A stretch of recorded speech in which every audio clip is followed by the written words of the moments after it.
You have that z1 and z2 are two complex numbers. Then you want to show that e to the power of z1 times e to the power of z2 equals e to the power of z1 plus z2. So how do we prove this? Consider that z1 is x1 plus I y1.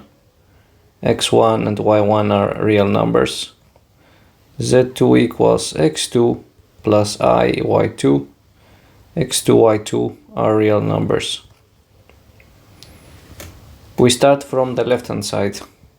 E to the power of z1 times e to the power of z2. E to the power of x1 plus I y1 times e to the power of x2 plus I y2. We can break these two up.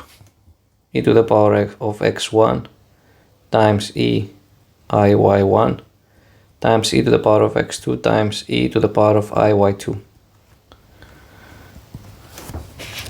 So let's take this together. It's gonna be e to the power of x1 plus x2 times. Let's figure out these ones using the Euler's identity. We have that this part, this guy here is cos y1 plus I sine y1 times cos y2 plus I sine y2.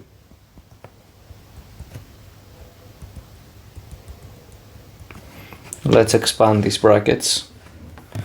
It's gonna be cos y1 cos y2 plus I cos y1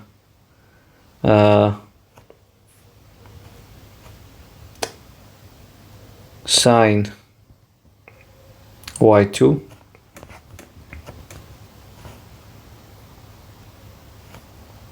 plus I sine y1 cos y2 minus sine y1 sine y2.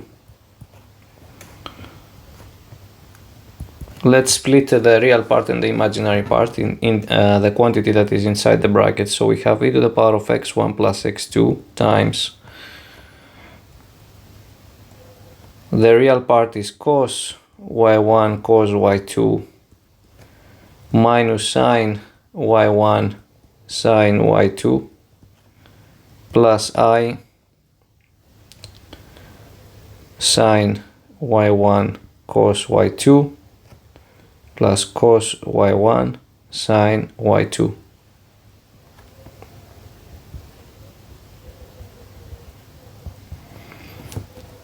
Now this one is just cos y1 plus y2 using a compound formula for cos, plus I sine y1 plus y2. Okay, now let's figure out what is e to the power of z1 plus z2. So that is gonna be x1 plus I in the exponent x1 plus I y1 plus x2 plus I y2. E to the power of x1 plus x2 plus I y1 plus y2. So e to the power of x1 plus x2 times e to the power of I y1 plus y2. So using Euler's formula, that's cos y1 plus y2 plus I sine y1 plus y2,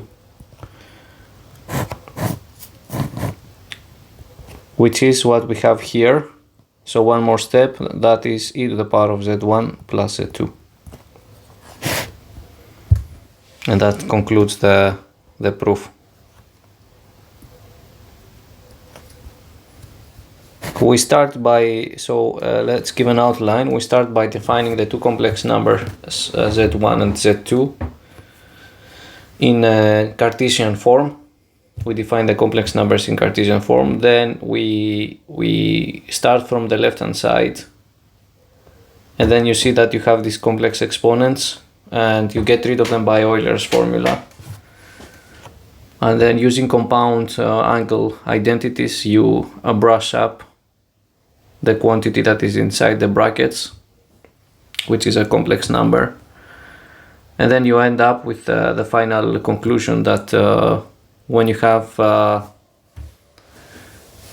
two complex numbers, e to the power of z1 times e to the power of z2, that is going to be equal to e to the power of the sum of the two complex numbers in the exponent.